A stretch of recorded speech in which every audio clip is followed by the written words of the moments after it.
James 4, verse 6. But he giveth more grace, wherefore he said, the Most High resisteth the proud, but giveth grace unto the humble. First, I want to say, call Allah, all glory, honor, and praises due to Yahweh, Bahashem, Yahushua, Bahashem, Makakadash. I want to give double honors to my elders and apostles of Great Millstone, who teach and rule well. I want to say peace and salutations to the hopeful elect. I'm getting to the lesson of Yahweh Bahashem Yahushua humbles you to save your soul, and so that you don't go away from him, and that you cleave unto him. So all these sufferings, pains that we go through in this life, these humbling experiences, is ultimately to make us repent, to reflect and pray and cleave unto Yahweh, Bahashem Yahushua. Because if we didn't go through any sufferings or humblings, then we wouldn't need Yahweh, Bahashem Yahushua in the first place, to heal us and to help us in any type of way. Proverbs 11, verse 2, when pride cometh, then cometh shame, but with the lowly is wisdom. So when you're low in the spirit, meek and humble, Yahweh Hashem is going to give you wisdom in general. But when you're prideful, he's not going to give you that. He's going to resist you. Because when you're prideful, you act like you don't need Yahweh Hashem El-Shah. And that comes from having things go your way all the time. But, when Yahweh Hashem El-Shah, as it says in Sirach 2, when you come to serve the Lord, prepare thy soul, prepare thy soul and heart for temptations, for suffering. So the lowly, when things aren't going our way, when we're getting humbled, and we feel like our backs are against the wall, and we just don't know what to do, we call on Yahweh Hashem El-Shah, because we realize we can't do this on our own. It's impossible to do this on your own. That's what the hopeful elect realizes, especially in these times we're coming into, where you're going to need Yahweh Hashem El-Shah more than ever, because we're about to be put through things that's going to push us even further to try our faith in Yahweh Hashem El-Shah. We're going to be tried like we have never been tried before in all of existence. So Yahweh Hashem El-Shah lets us humbles us and makes us go through our tribulations and sufferings, so that we can see through those tribulations and sufferings that he's got us when we trust in him and put our faith in him. Proverbs 8, verse 13, the fear of the Lord Yahweh is to hate evil, pride, and arrogancy, and the evil way, and the forward mouth do I hate. So the fear of Yahweh Hashem El-Shah is to hate evil, which is pride, arrogancy, evil way, and the forward mouth. Because to hate those things means like you really fear Yahweh Hashem El-Shah, because those are traits that the 2/3 of our people, of the Israelites, have, which are pointed to the sword, and what the heathen nations have, especially Esau, Edom, our arch nemesis, the so-called white man. That's the traits of the evil. So the hopeful elect, we fear Yahweh Hashem El-Shah because we know that he hates evil, and that he's going to put his full wrath against evil, especially in these times we're coming into. There's a lot of evil out there, a lot of prideful spirits walking around, especially when it comes to this ministry. You have a lot of false preachers, false preachers and teachers saying, they're self-taught. Like, you can't be self-taught in this truth. You be taught by someone. There's order. And you don't have the prideful people hating on the camps. Camps are biblical. You're not supposed to hate in the camps. Hawashai and the apostles, 12 disciples were in camps. I'll do a lesson on that soon, Lord willing. But to get to the point again, it's a lot of prideful activity going on that's going to ultimately lead to 2/3 and the heathen nations to the lake of fire, which is the ICBM missiles hitting America, Babylon the Great. And we fear Yahweh, the hopeful elect fears Yahweh B'Shem Rashai, because they know the judgment that's coming to the prideful and the arrogance of the world. Now, we don't want to be a part of that. We're hoping for and looking for salvation at the end of this. That's a hopeful elect. Proverbs 16, verse 5. Everyone that is proud in heart is an abomination to the Lord Yahweh.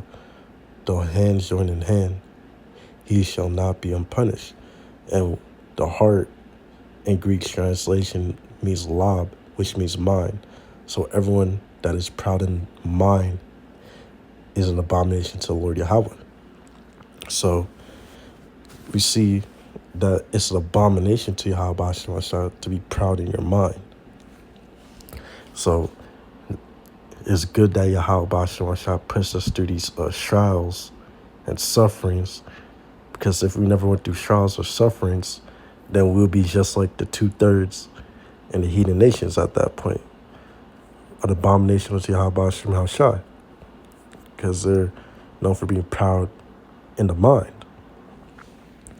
And the hopeful elect, we're looking to get delivered and, not die with the proud. Because ultimately the proud will be humble and die in the coming future. And it's really, these sufferings and tests and tribulations you go through is Yahweh Shai correcting you and showing you love so you can stay on the right path to Yahweh Shai. So you can stay lowly and humble. Because if you're not lowly and humble, you're not going to get the truth of Yahweh Shai.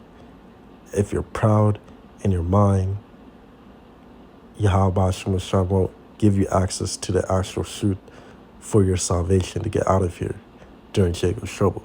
So it's a good thing to have things not go your way. It's a good thing to catch hell, basically. As it says in Sirach 2, when it comes to serve the Lord, prepare thy soul for temptation. Prepare thy soul for suffering. Because that's how Yahweh Shai did it. And if you're not catching hell, you're going to become prideful, become proud in the mind, and ultimately become an abomination to Yahweh Shai. And then Yahweh Shai will resist you, and then you're going to die with the proud. So be thankful for your shortcomings, your sufferings, and your trials in this life.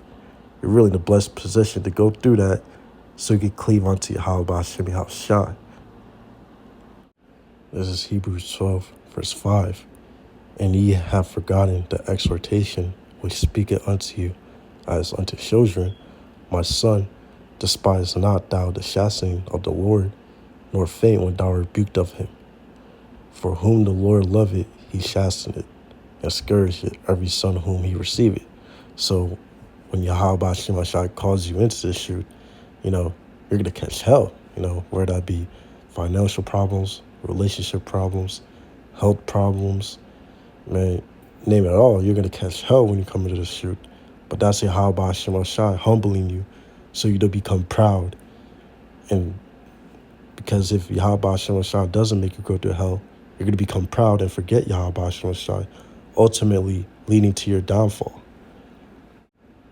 Verse 7, if ye endure chastening, the Most High deal with you as with sons. For what son is he whom the father chasteneth not? Yeah, if your father, take for example, your physical father doesn't discipline you when you do something wrong, he really doesn't love you. Because through that discipline, it's going to set you on the right track, to not go off and to not do more wicked things. But, and verse 8, but if ye be without chastisement, whereof all are partakers, then are ye bastards and not sons. So if you're not catching hell when you're the truth of Yahweh Hashem Shai, then, you got to really examine yourself and examine your life if you're, really in the faith of Yahweh Hashem Shai. Verse 9, furthermore, we have had fathers of our flesh which corrected us, and we gave them reverence, and gave them reverence means we feared them. Shall we not much rather be in subjection unto the Father's spirits and live? So this question is being asked. We should be under subjection and fear Yahweh Hashem Shai, because they control all spirits. Verse 10, for they verily for a few days chasten us after their own pleasure. So our physical fathers, disciplined us and chastened us for their own pleasure. But he for our profit, that we might be partakers of his holiness. But Yahweh Shema Shai, he chastens us so that we don't go off, so that we don't die with the wicked, so that we can receive salvation and be co-heirs with Yahweh Shai and be like Yahweh Shai. So Yahweh Shema Shai is disciplining us and chastising us for our profit, so that we don't fall off from the truth and that we don't become proud or prideful and think we could do anything without Yahweh Shema Shai. Yahweh Shema Shai will make his people that are in the truth, the hopeful elect, catch hell, so that we would cleave unto him and be delivered. Lord willingly, we're of that elect.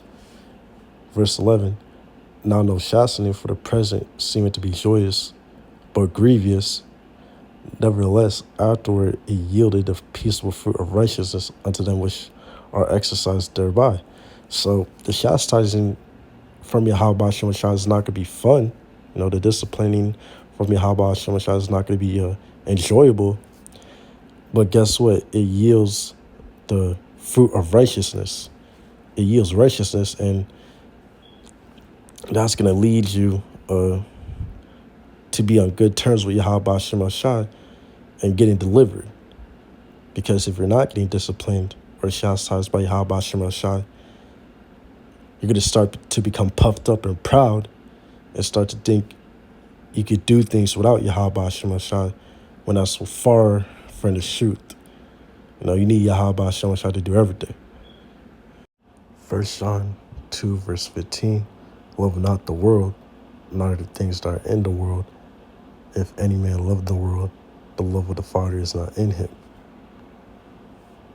For all that is in the world, the lust of the flesh, and the lust of the eyes, and the pride of life, is not of the Father, but is of the world. And, as it says in the scriptures, to be a friend to the world is to be at enmity with Yahweh, Ba'ashem Shai. So basically, when you're a friend with the world, you become an enemy to Yahweh, Ba'ashem Shai. And we're not supposed to love the world, because if you love the world, then the love of Yahweh, Ba'ashem Shai is not in you. Because when you love the world, you become, you fall out there his wicked ways and his wicked thinking. And ultimately, following the world will make you to become prideful, which will make you become an abomination to Yahweh Shema Shai. And soon, the MOTB RFID micro CHIP is going to be implemented to the world and cause a mass humbling. Everyone in the world is going to get humbled through the MOTB RFID micro CHIP. And it's going to be a test. It's going to be a test to the entire world, including the hopeful elect.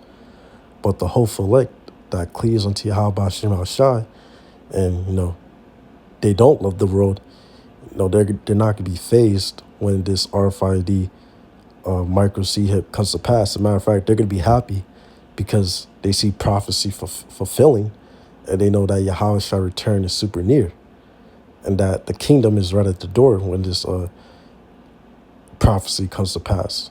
But the people of the world, they're going to be in shambles. They're going to be in straits because they're getting humbled if they don't take this RFID micro CHIP. So the hopeful elect, we're ready to lose everything in the world, including our own life, for Yahweh Shemashai. That's what it comes down to.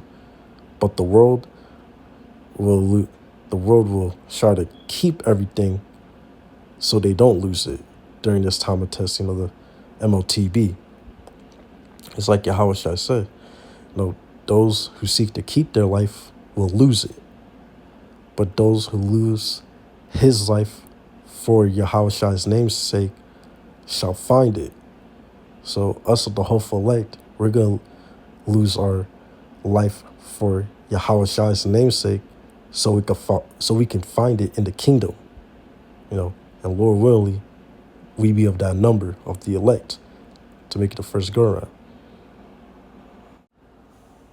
I want to say, call Allah, all glory, honor, and praises due to Yahweh, Bahashem, Yahweh Shai, Bahashem, Rakakadash. I want to give double honors to my elders and apostles of Great Millstone who teach and rule well. I want to say peace and salutations to the hopeful elect. Lord willingly, I pray that was an edifying lesson. And with that, I want to say shalom.